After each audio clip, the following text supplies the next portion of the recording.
Welcome to True Crime Garage. Wherever you are, whatever you are doing, thanks for listening. I'm your host, Nick, and with me, as always, is a man that refuses to pay for barbecue sauce. He is the Captain. Thank you.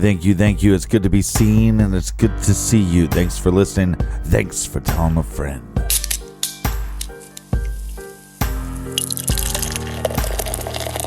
Today, we are drinking Lunch Pale Ale by the good people at Breaker Brewing Company in Pennsylvania. Garage grade 4.5 bottle caps out of 5. This is a traditional American pale ale brewed with Nugget and Cascade hops with an ABV of 5.5%. It's hoppy but smooth and clean, and today's beer was brought to us by, first up, thanks to Sean from Hawkeye Country. And a big shout out to Allison from Kingswood, Texas. Next up, a cheers to Jake and Jenny in Lehigh, Utah. A big we like your jib to Caitlin in Washington, D.C. Next up, a huge thank you and cheers to Chris and Krista in Bismarck, North Dakota. And last but not least, we have Zoe right here in Columbus, Ohio. So thank you to everybody that went to truecrimegarage.com and helped us out with this week's beer fund. While you're on the website, make sure you sign up on the mailing list. And that's enough of the business. All right, Captain, everybody gather around, grab a chair, grab a beer. Let's talk some true crime.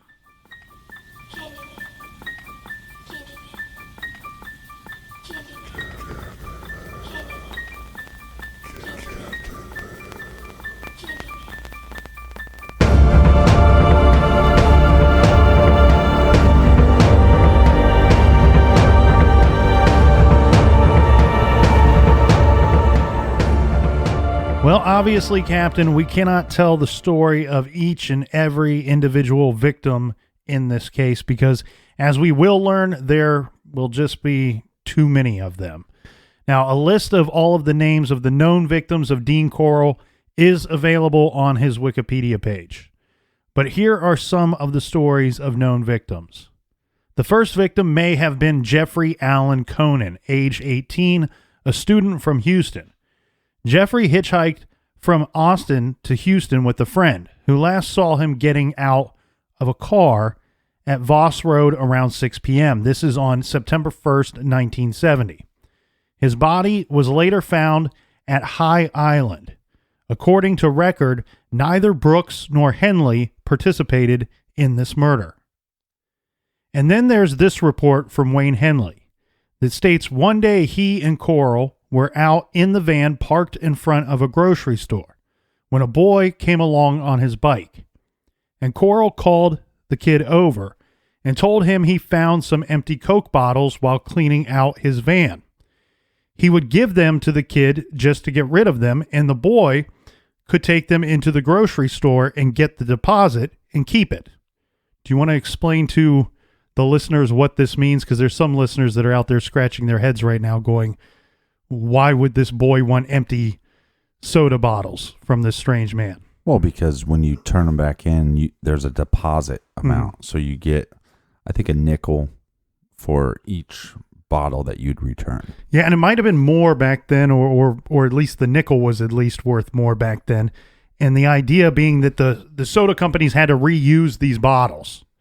So it was an enticing way to get the people to return the bottles to be reused and probably get you to buy some more soda because you go to the grocery store and then they're handing you money. Right. So after the boy comes out of the store, Corll calls him back over and he says, hey, look, not only did I give you those bottles for free and you just got money for them, but come to think of it, I found a lot of bottles in my garage when I was cleaning it out. And hey, you could put your bike in the back of the van and you could ride home with me and get these empty bottles and sell them and keep the money. Well, that kid got into the van with Corll and Henley, and Corll took him home. The boy's name was James Dremela. He's age 14. Later that evening, James called his father, Douglas Dremela. Yeah, he calls his father because he's going to ask him, hey, is it okay if I spend the night at this party that's happening across on the other side of town? His father says no, and he wanted the boy to be home in 20 minutes. Well, he never saw James alive again. David Brooks later said that he bought James a pizza and hung out with him for about 45 minutes before, quote, Dean went to work on him. Dean Corll tortured raped, and strangled the boy. Well, we should also talk about Frank Aguirre. He was a local teen. Frank finished his shift at the Long John Silver's restaurant and told his mother that he would be home by 10 p.m. that night. Now, he never showed, and he was never seen again. This is because Brooks and Henley, who were acquainted with Frank, called him over to their van asking if he wanted to go smoke a joint with them at their friend Dean Corll's place. Mm-hmm. So he followed them there in his vehicle, and once in the apartment, was bound, gagged, raped, and murdered. Well, just think about how sick and twisted the minds of Brooks and Henley are, right? Right. Because they've seen what Dean can do. And to invite your friend over that you know, to be like, hey, come smoke some pot with us. You're the bait. One thing that I wondered about, too, regarding this story specifically, because so many of these stories, people end up getting into the van or somehow arriving over at Dean Corll's apartment to go to a quote-unquote party. Mm-hmm. But this story specifically mentions that this boy, Frank Aguirre, drove his vehicle to the apartment. Now, we can assume or, at least think that maybe Frank Aguirre is one of the bodies that would be found in that boat shed. Right. My question is, this vehicle, we've discussed this on this show many times, that a lot of times a vehicle can be more of a nuisance for a killer to dispose of than a body. Right. And I couldn't find any reports of stating, hey, this kid's still missing, but we found his car here or found it there. No mention of this vehicle. Now, obviously, what we do know so far in this story, Captain, is that some of the motivations for the murders of these teenage boys conducted by Dean Corll and now what we believe one or two accomplices, especially for Dean, these motivations would be sadism, torture, mutilation, amongst other things. And we should discuss some of this, but I do want to be clear here. We really wanted to minimize this portion of the discussion of the physical torture that Dean Corll actually inflicted on his victims, not only because the details are stomach turning, but because the families of these poor boys have suffered enough hearing the fates of their loved ones. And in fact, most of the families could not manage to sit through the court proceedings that would come later because they were just too horrific. Right, and this information is widely known on the internet if you really want to dive into it. Yes, and in order to convey just how monstrous and evil Dean Corll was, we do unfortunately need to get to some of the facts. What would happen is Corll would get the boys into his apartment and somehow incapacitate them. We mentioned some different things here. It seems to me, Captain, that he had two different MOs. And I think what we have here is before he had his little accomplices, David Brooks and Wayne Henley, right, who would later help him. I think his original MO was, you know what? I'm going to get some teenage boys back here. I'm going to let them party. Maybe it's one boy, maybe it's two. I'm going to get them drunk, let them smoke some stuff, let them huff some stuff. And the way that it was described later by Wayne and David Brooks is that during these party times, Dean would kind of sit back and let the teenagers really go at it, let them really party down while he was just kind of waiting. And these are also, let's just assume that these teenagers are not, they're probably not drinking often. They're probably not smoking this much pot that often. Probably definitely not huffing this paint. So we're talking about really getting these guys incoherent. Yeah, and I think for at least before he had Wayne and David Brooks helping him, I think the whole MO was to let these kids kind of party and wait till they pass out. And once they pass out, well, I can tie them up, put handcuffs on them, strap them to the torture board, whatever. Right. He's in control at that point. And then I think the MO changed a little bit once he had the accomplices. And I think that was for a couple of reasons. Like you talked about earlier, Brooks talked about how Dean moved around a lot. Mm-hmm. And so you'd think that Dean would want to be out like in the middle of nowhere. So just in case they did wake up and scream or whatever, because there's actually no reports of people hearing things that I could find. Right. Actually, the things that I found, according to Brooks and Henley, were that often Dean Corll would duct tape the mouths closed of the victims. Right. And he would leave the duct tape on. I guess on a couple of occasions he took it off because he was sick enough he wanted to hear the screams, but when he would do that, he would turn up his stereo system all the way so that, neighbors on the outside, all they ever heard was the stereo. Loud music, yeah. I think what's shocking, and I think what's changing too when we talk about his MO, I think once he had the help of these two teenage boys, I think Dean was kind of spiraling out of control in the sense that he would get a little sloppy because now he has these kids bringing so many kids over to his apartment. Right. Where I think before it was more difficult for this grown man to talk a teenager or two or three to come back to his apartment. Now, once you have somebody that they know, somebody that they've talked to, they're the ones doing the inviting, not this 20-something, 30-something man. Right. And so I think it was easier for a lot of potential victims to enter his home, his residence. And I think that made him lose a bit of control in a sense that I think he wanted to kill a lot more than he actually did. Again, this is years before technology of cell phones and things like that. So once you had them in your house, there's no way that they could connect with the outside world. Mm-hmm. And I think the handcuff trick was something that they started doing because he could get the boys, his accomplices, to talk the other boys into doing this handcuff thing with them. Right. And I think it was a way of Dean, look, this is his drug, unfortunately. Sexually assaulting, torturing, and killing these teenage boys is what he is addicted to. That's why he ended up doing it so many times. Right. And I think what we see here is, in the old days, he had to sit back and wait and let the kids party until they would pass out. And I think once he had the help of these two teenagers, he no longer could wait. Mm-hmm. He couldn't just sit back and wait. He couldn't stand to wait an hour or two or three for the kids to pass out. Instead, he had to incorporate this handcuff game so we could get to this terror as soon as possible. Right, but Dean. It all escalates anyways because you're paying these teenager boys to perform sexual acts on you, and that's not enough. Okay, so now we have to escalate it to tying them up. Now we have to escalate that to, well, we don't want them to be as drugged. You know what I mean? Like, that's the escalation. And I think, especially with the handcuff trick, it was once they realized, I think he kind of got off on the idea of once the victim realized, I'm stuck. This was a bad mistake. This was a trick to get me into this position. Right. I think he got off on seeing that fear. Right. Well, regardless of how he incapacitated the victim, once they were incapacitated, it was all over for the victim.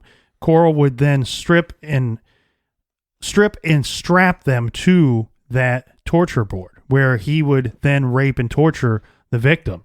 He would, on occasion, keep these boys alive for extended periods. Some of the tortures included castration, large object penetration, chewing on the genitals, or using a dull knife on them, electric shock with exposed wire, inserting tiny glass rods into the penis and then breaking them with his fist or a hammer.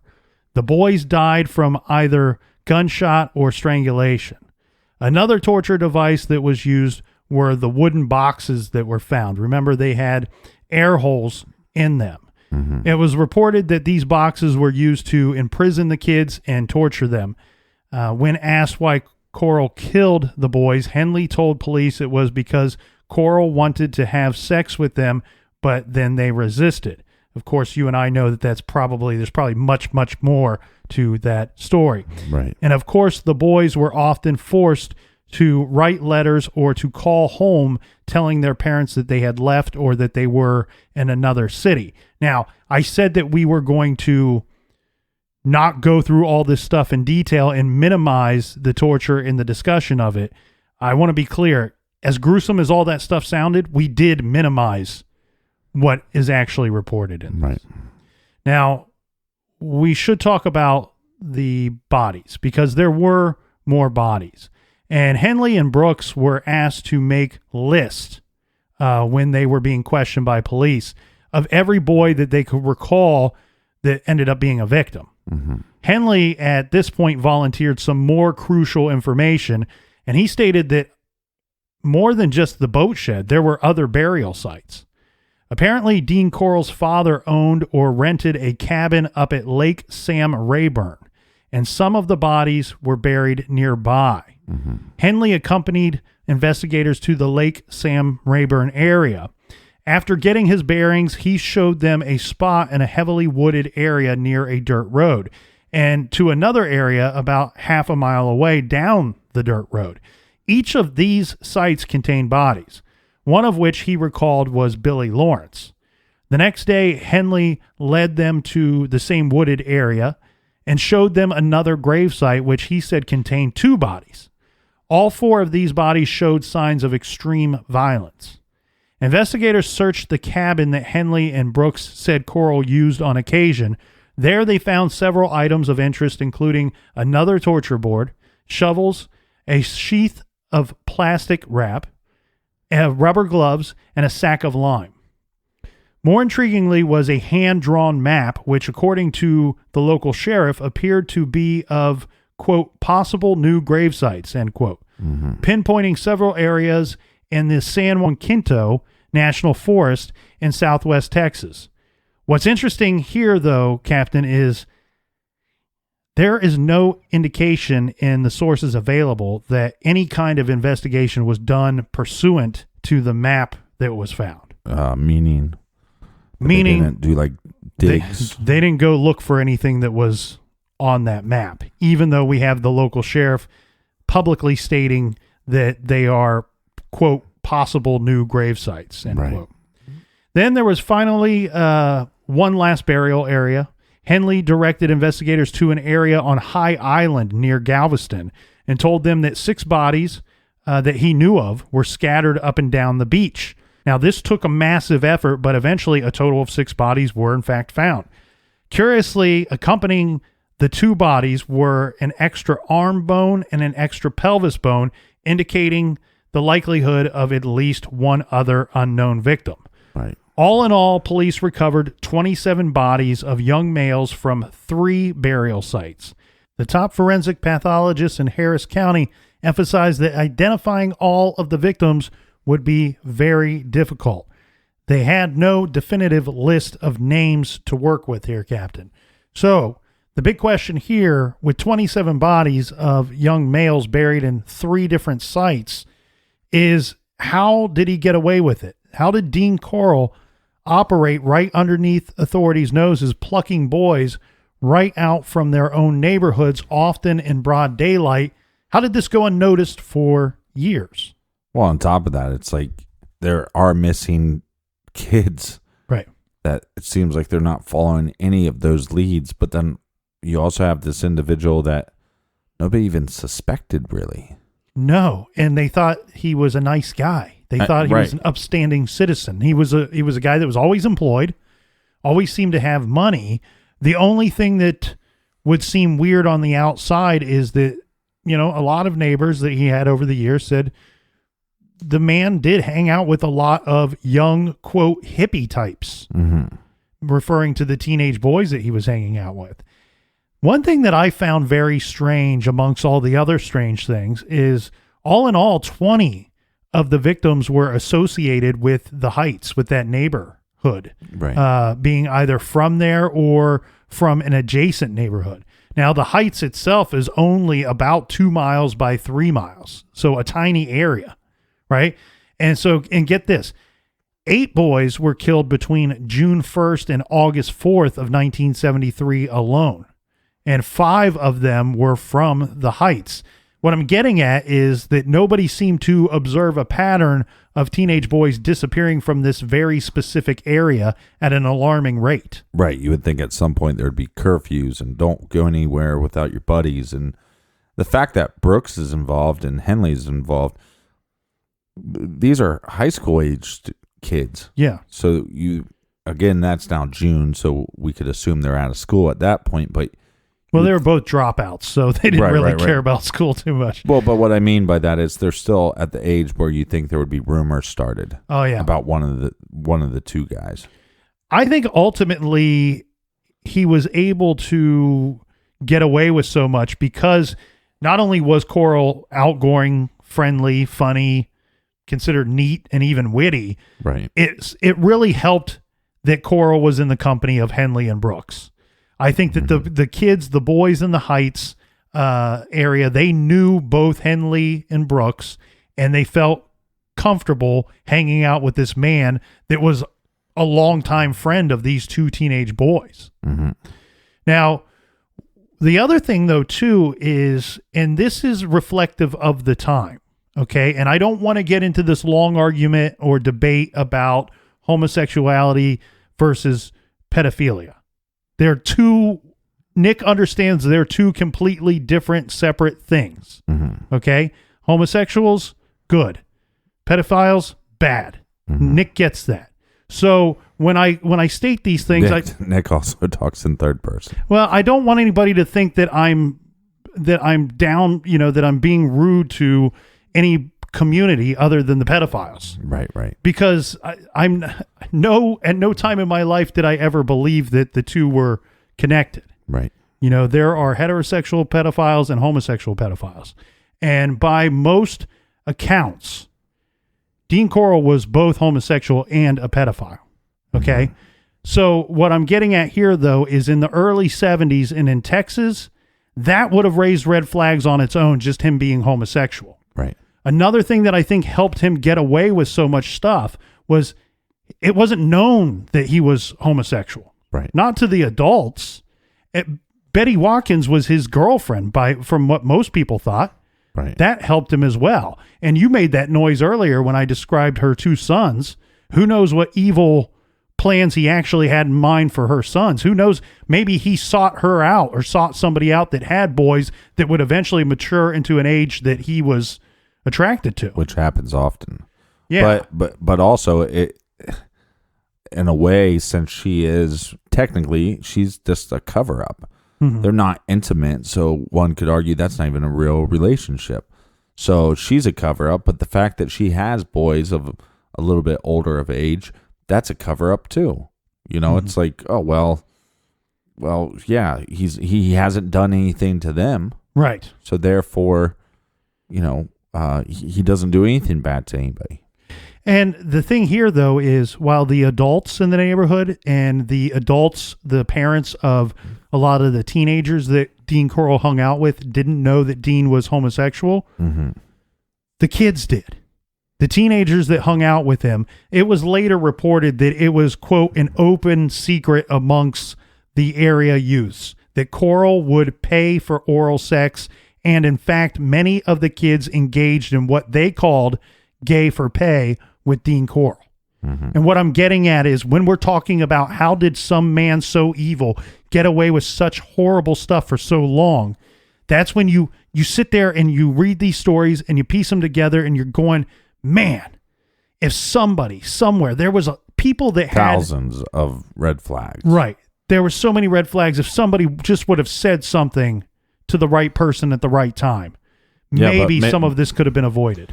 Maybe they did, though. I mean, this is also, we live in an age right now where everybody's kid is freaking special and they have to have a name that was made up, Moonflower.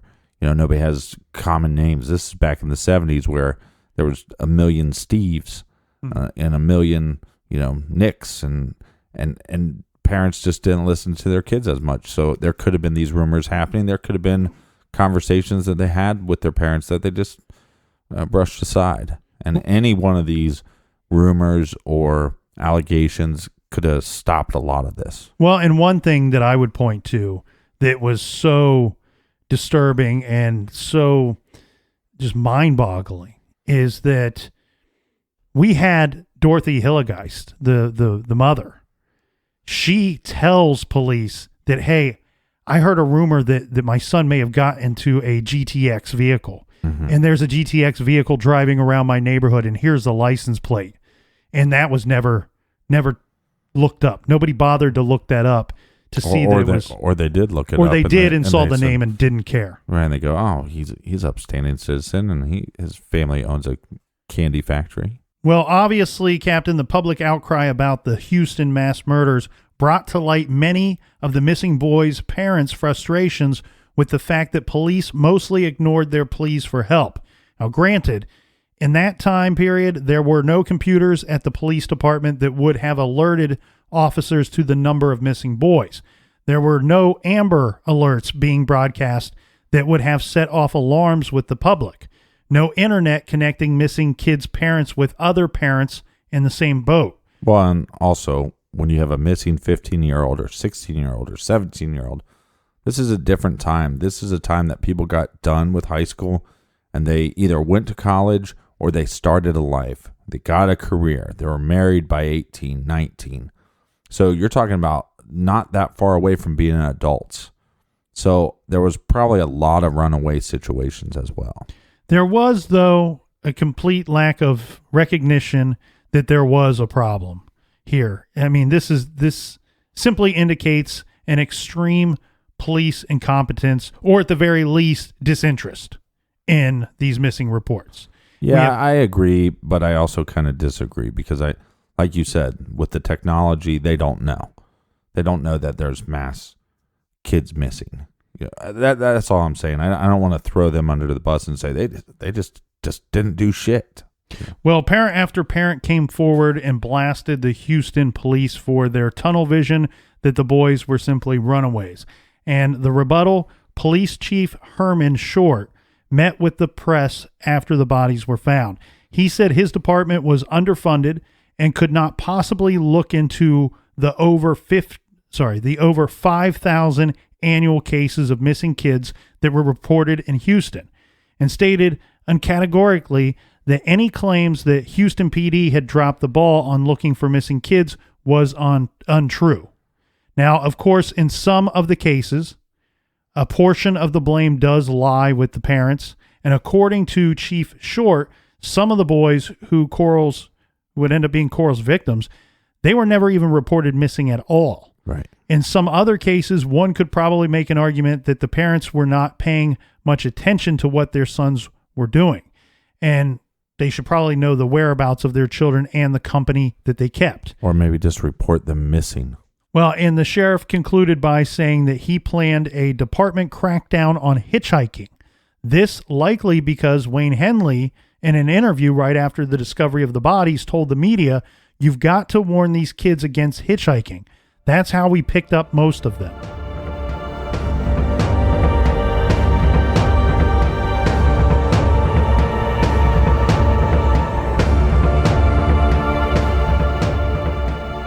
Listen up. If you're a smoker and you're trying to quit, or if you know someone who is, there's a revolutionary new way to quit called Zero. Zero's Quit Kit is a new quitting solution proven to increase your chances of kicking the habit by up to 4 times compared to going cold turkey. I quit smoking years ago, and I'll tell you what, I tried the cold turkey approach several times. Didn't work for me. You can't do this alone, in my opinion. Zero is the thing that could get you over the edge and help you finally quit smoking. The Zero Quit Kit is a 3-tiered approach that includes prescription medication, nicotine gum, and a continued support through a mobile app. Here's how it works. Go to quitwithzero.com to start your online doctor visit. After your 5-minute visit, a physician will then determine if you are eligible to use the Quit Kit. If you're eligible, the doctor will prescribe your medication and the Quit Kit will be shipped directly to your door. Zero costs less than the average smoker spends on cigarettes and less than most other quitting options. The Zero Quit Kit is normally $129 per month, but for a limited time, my listeners can get their first month for only $79. Go to quitwithzero.com/garage to quit smoking. That's quitwithzero.com/garage. Support for today's show comes from Thrive Market, an online marketplace that's on a mission to make healthy living easy and affordable for everyone. You'll get access to thousands of best-selling organic foods and natural products at 25 to 50% below traditional retail prices. Whether you're vegan, gluten-free, or feeding a family, you can find everything that you need with Thrive Market. Choose from organic almond butter to lavender essential oil. Thrive Market carries everything you need. They have pantry staples, cleaning products, sweet treats, and the best snacks, and much, much more at such an affordable rate. For every paid membership, a free membership is given to a low-income family, or a public school teacher, or military veteran, or first responder. I love Thrive Market. They are my go-to for organic cooking supplies, and I love the snacks. They have the best snacks. The inventory is impressive. The speed of the delivery is very fast, and the prices are very good. And the website is very easy to use. And now, with my special link, Thrive Market is giving you an extra 25% off your first purchase, plus a free 30-day trial. That's 25% off the already low prices that Thrive Market offers. Just go to thrivemarket.com/garage to access this discount. That's thrivemarket.com/garage to access this discount. In 2013, Amy Errett founded Madison Reed. Named after her daughter, the company is on a mission to revolutionize the way women color their hair. For decades, women only had two options: outdated at-home hair color or the time and the expense of a salon. Amy created Madison Reed because she believes that women deserve better than the status quo. And ladies, you are going to look your best with Madison Reed because they have reinvented the way that women color their hair by offering the quality of salon color, but the convenience and affordability of at-home hair color. You're going to look like you just came from a salon, but the reality is you had more me time to do the things that you really love. Experience beautiful multi-dimensional hair color. It's made in Italy, delivered to your door on your schedule for under $25. That's right, ladies. You could treat yourself, and it's trick-or-treat time, so why not treat yourself for under $25? But you don't have to take our word for it. You can join the hundreds of thousands of women who have tried and absolutely loved Madison Reed. Find your perfect shade at madison-reed.com. And Madison Reed would like to honor True Crime Garage listeners with 10% off, plus free shipping on your first color kit with promo code GARAGE. That's promo code GARAGE. Check out madison-reed.com today. Madison Reed. Treat yourself.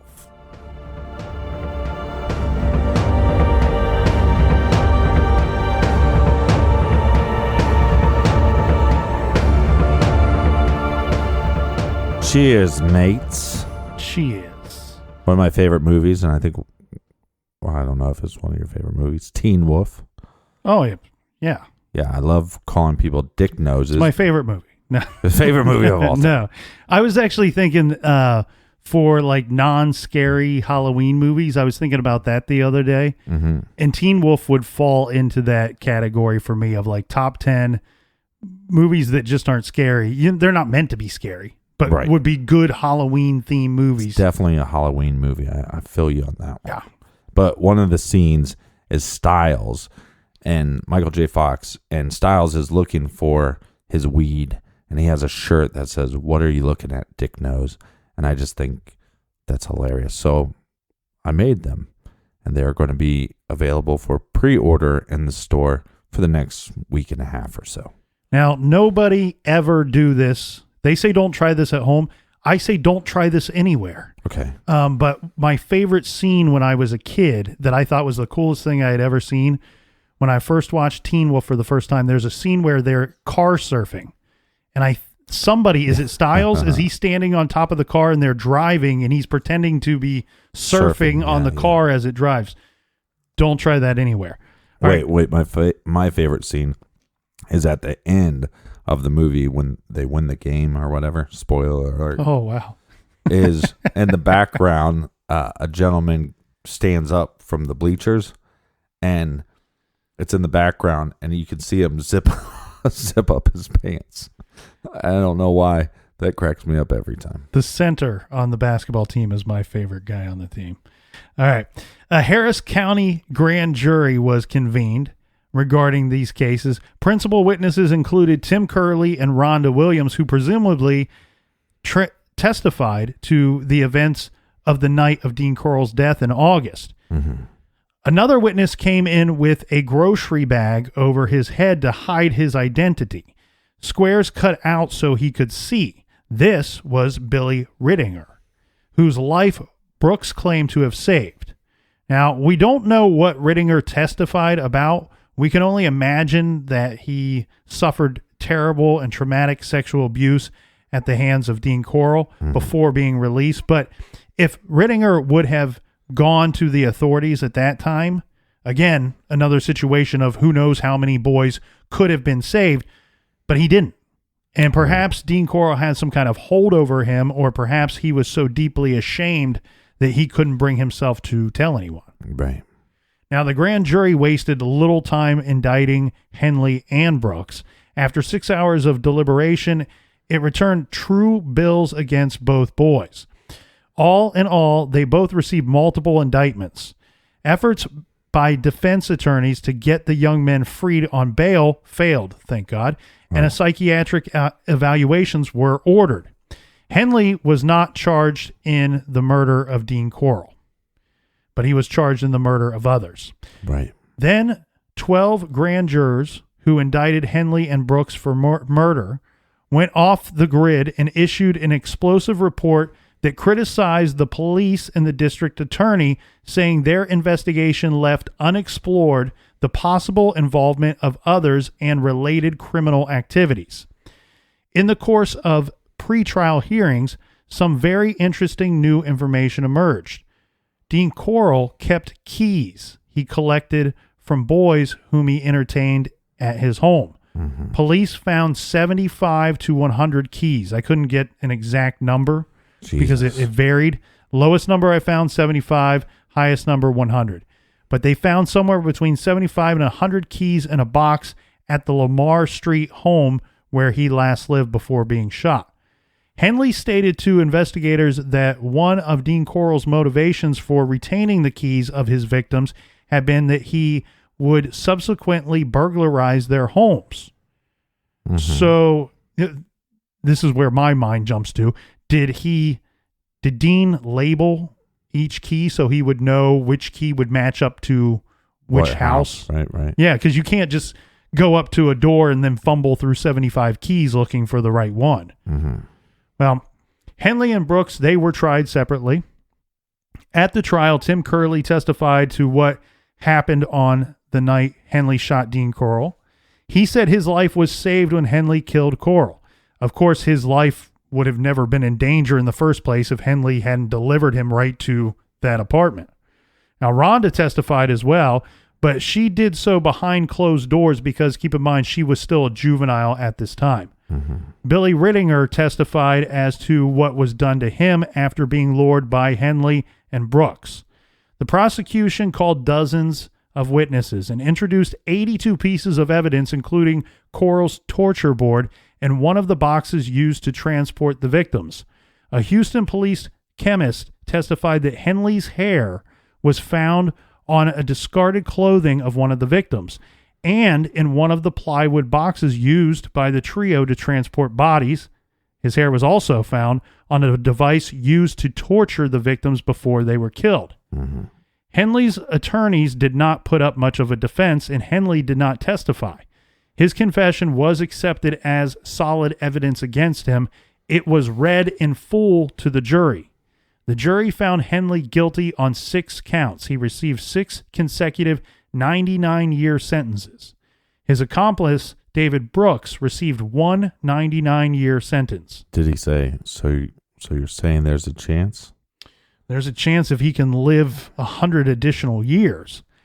In Henley's case, the prosecutor said in his closing arguments that he apologized for not being able to seek the death penalty because the case was the most extreme example of man's inhumanity to man that he had ever seen. Yeah. Henley's requests for parole have been denied.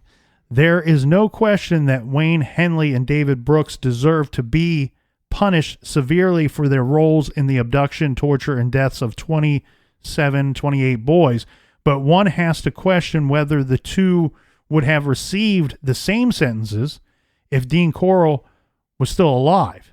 Right. He would have assumably taken the brunt of the legal justice, and perhaps Henley and Brooks would have then been seen less culpable and mere boys who fell under the influence of the dominance of this monster. Well, they're definitely victims but they're right. right. They're victims. But again, this is also the weird terminology as far as sex trafficking. As some people just view it as that you kidnap somebody, that you sell them to a different place, and they go into hiding. No, part of sex trafficking is having control over an individual in their community. Yeah. So essentially, this would fall under those terms. Yes, they helped with those crimes, but they helped those crimes under basically being held hostage on some level. But at what point do you have to understand that they're victims, and you have to sympathize with that part. And they probably never would have done what they did if it wasn't for Dean. But at what point, how many victims? At some point, you have to say you are responsible for these actions and face the charges. This is one of those rare cases where one person, two people are both victim and monster. Right. It's very rare that you see that, but this is a prime example of a case where somebody is both the victim and the monster. Just like you said, how many times until you stop being the victim and you become the monster? Right. And again, there might have been something in Dean's past where maybe he was tortured by a older gentleman. That's possible. But again, you can't have some kind of trauma that happened to you when you're younger and then go and murder people, and then it's okay because you were a victim first. And I actually, I throw that question out there of would their sentences have been less? I think we have a situation here where there was no death penalty at the time. Mm-hmm. And so I don't know how much more severe Dean Corll's sentence could have been. Now, there would have been a chance that they may have needed both boys to testify against Dean Corll, and maybe that would have helped create a shorter sentence for either boy. However, I think without Dean Corll being dead, mm-hmm. I don't think any of this comes to light. Meaning, I think in some weird way, both boys feared and felt protected by Dean Corll at the same time. And I think this confession that started with Henley only really came about because he shot and killed Dean Corll, and he was forced to talk to police about that specific incident. Of course, and the it's very odd here because if that girl doesn't get her mouth free, if she is not able to talk Henley into helping her, so therefore she is, a hero on some level, but on some level, Henley's a hero because he did put it into this, and there was enough humanity left in his brain to stop this mm-hmm. at some point. One thing we haven't talked about, but we did mention that it was going to be extremely difficult, was identifying all of these dead bodies. Of course, identification of all of the bodies found would be extremely difficult. Most of these kids had never been fingerprinted, and they were decayed by the time that they were found. Right. Many of them had no dental records. There was, of course, no DNA testing at the time either. Now, the number of deaths Corll was blamed for would fluctuate as authorities tried to determine who all these bodies were. Mm-hmm. One of these complicated identification situations arose just a month after Corll was shot. The Wardrop family identified and buried their two sons, both victims of Corll. They buried their sons in a graveyard in Atlanta. On Friday, September 7, 1973, the Waldrops received a shocking telephone call that there had been a mistake. The two boys that the Waldrops took back from Houston and buried in Atlanta were not their children. There had been a mix-up in the identification, and the wrong bodies were sent to Atlanta. An official in the district attorney's office said that the bodies buried in Atlanta were those of Mally Winkle and David Hillegeist. Nearly 2 weeks after the discovery of the terrible mix-up, the body exchange was accomplished. Now, by the time of Henley's trial in 1974, 21 of the bodies were positively identified, but the body of John Manning Sellers was controversial. His body was one of the 6 found on High Island, but it didn't fit the pattern of the other bodies attributed to Dean Corll. First of all, the corpse was clothed. The others were found naked. And this was found several miles down the beach from the other 5 victims. And Sellers was killed with a high-powered rifle, whereas the other 26 were either shot or strangled, shot with a .22. Sellers was reported missing on July 12, 1973. His burned-out car was found in Starks, Louisiana, a week later.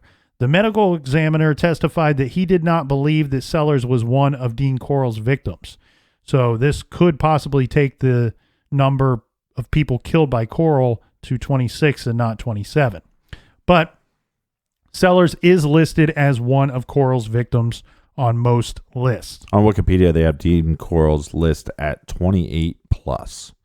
So meaning that he might have more than 28 victims. Well, then, Captain, there is an individual named Mark Scott.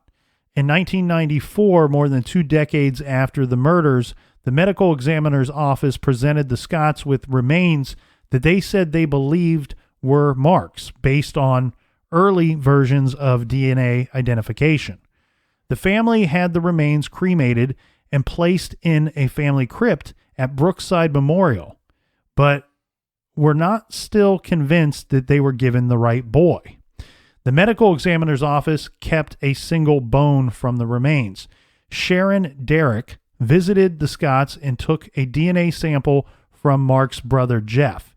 In what she would later describe as one of the saddest moments of her career, she returned to the Scotts' home and told them the DNA from Jeff's swab did not match the DNA that came from the bone. The conclusion was inescapable.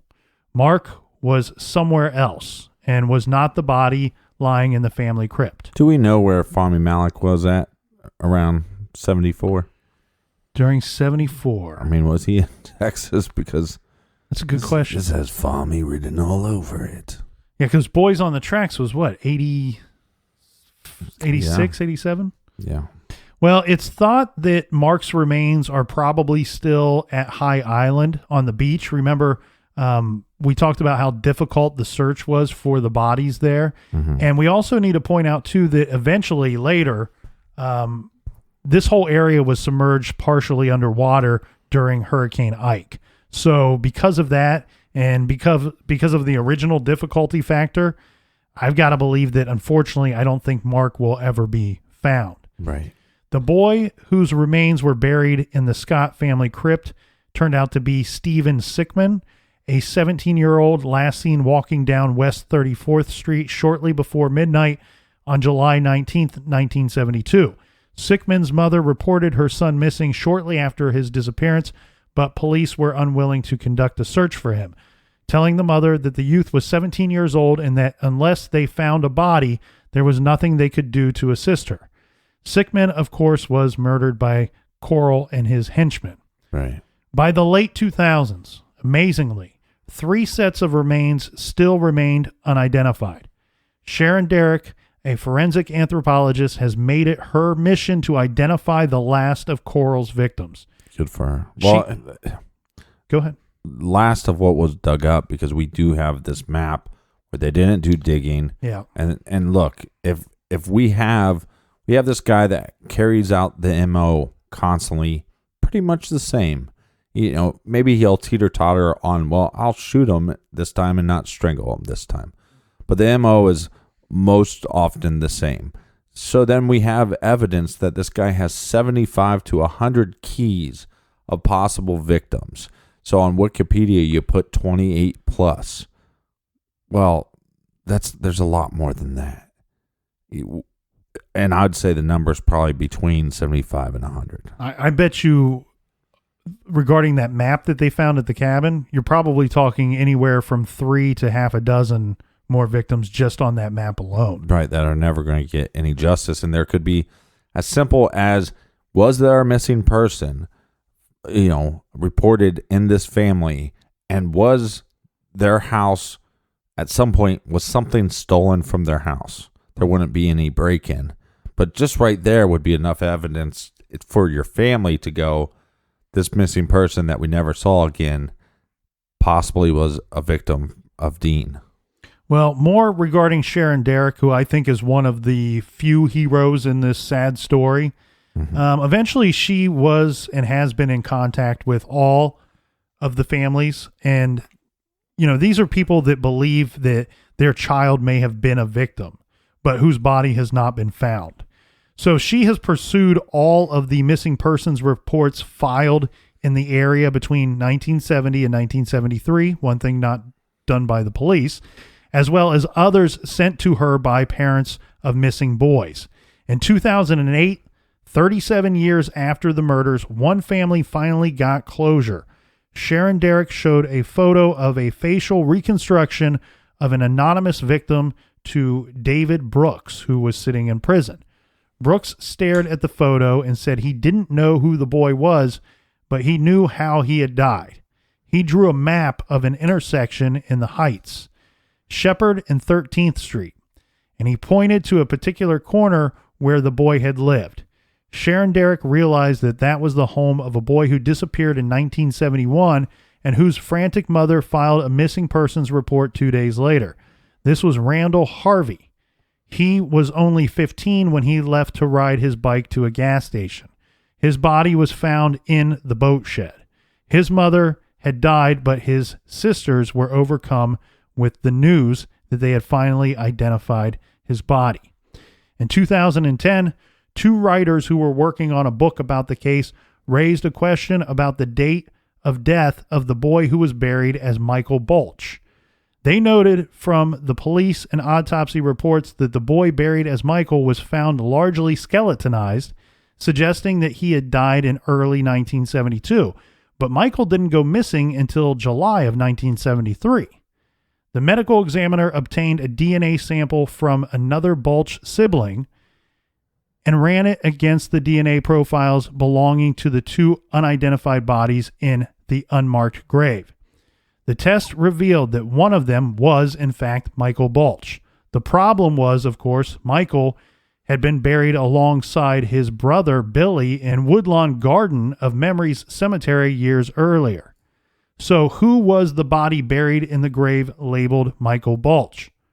The medical examiner had a list of names, possible victims called from missing persons reports in the area at the time. It wasn't until 2011 that the boy buried as Michael Balch was finally identified. After exhuming the remains and conducting DNA testing, he was identified as Roy Bunton. Roy left work in a shoe store in the Northwest Mall and never was seen again. Bunton's family feared that he was one of Dean Corll's victims, and they provided a description of him to the medical examiner, but they were never able to identify or find him because he was buried with incorrect identification. Now, this only leaves one victim remaining unidentified, and he remains so to this day. This is a victim who has been called the swimsuit boy because he was wearing a brightly colored swimming trunks when his body was found. Okay. He was also wearing an unusual t-shirt with a peace symbol on the back and what appears to be some kind of military lettering on the front and cowboy boots.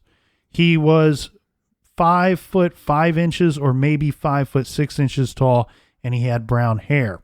There is a reconstruction of his face. It has been made available online. Sharon Derrick says she believes Swimsuit Boy likely came from the Houston area.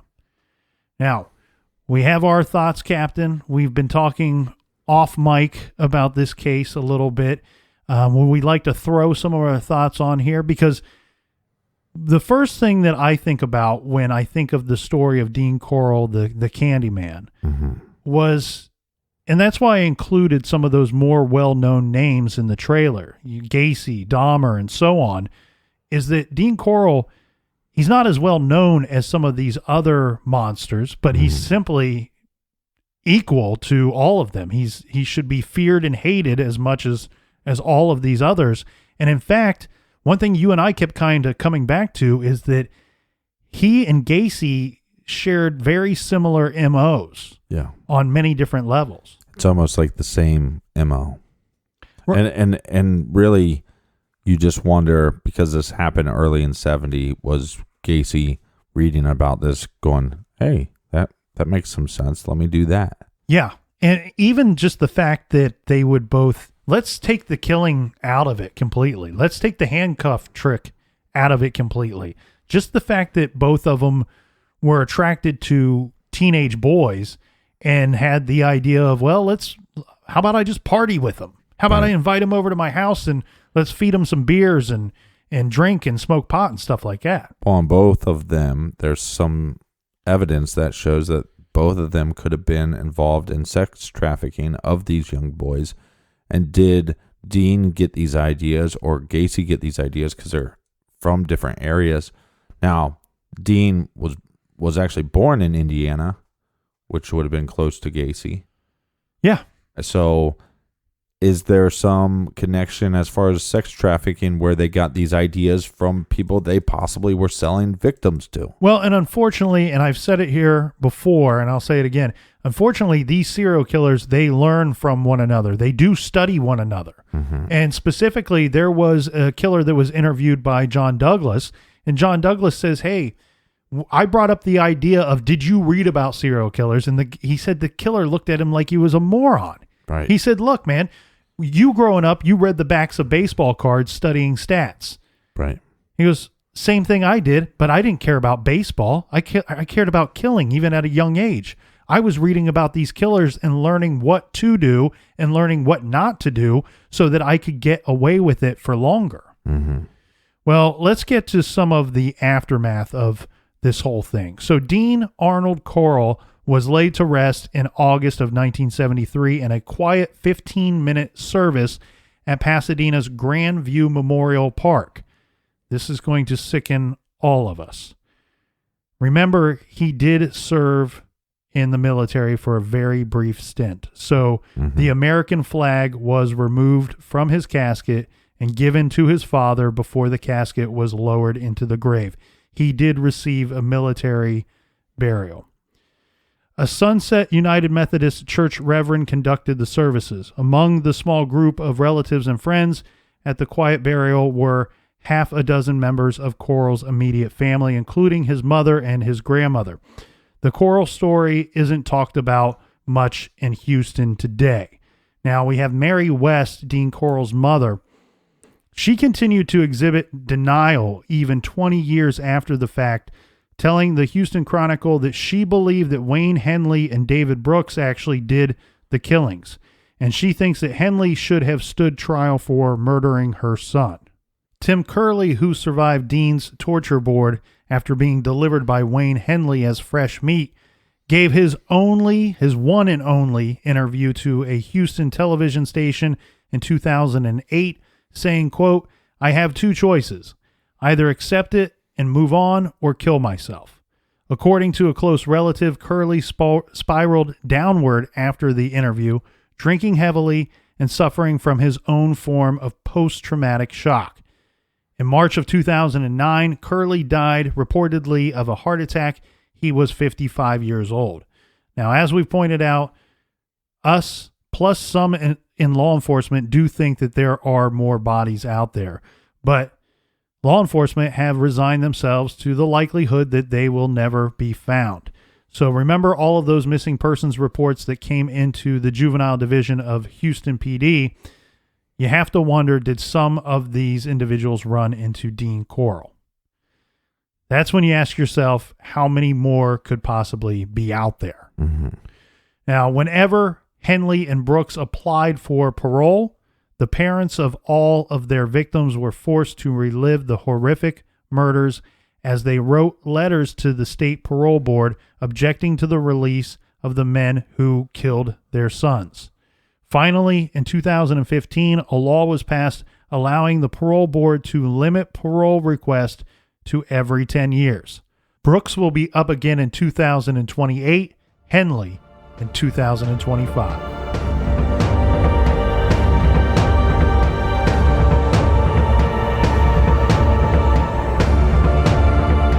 What a sick bastard. I'm never eating candy again. Yeah, everybody be safe on your trick-or-treat night. Everybody be safe. Make sure there's no razor blades in your candy. Make sure you take out all the razor blades. We do want to thank everybody, Captain, all of our social media friends for their Instagram stories, all the people that go to the website and join in the discussion on the blog. Yeah, people on Facebook that repost about the show, and same with Twitter as well. And that's why every week the Captain says, thanks for listening. Thanks for telling your friends. And until next week, friends, be good, be kind.